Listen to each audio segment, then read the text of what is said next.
আল্লাহ পাক না খেয়ে মারবেন না ইনশাআল্লাহ। রিজিক আছে, খাবো ইনশাআল্লাহ।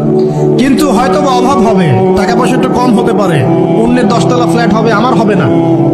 ঠিক আছে, অন্যের এত বিঘা বিঘা জমি আমার হয়তো হবে না, কিন্তু ইনশাআল্লাহ তাআলা এই যে দুনিয়ার মুসাফিরের জীবনটা, এটা মুসাফিরের জীবন না?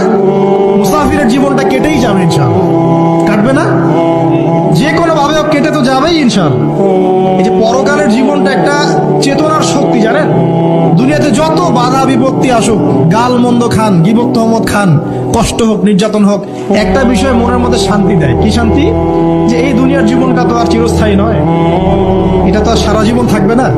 ইনশাআল্লাহ এই অবস্থা আস্তে আস্তে পরিবর্তন হয়ে যাবে। ফাইন্না মাআল উসরি ইউসরা, পরকালে ইনশাআল্লাহ পাবো। দুনিয়াতে না পেলে কি হয়েছে, পরকালে পাবো ইনশাআল্লাহ।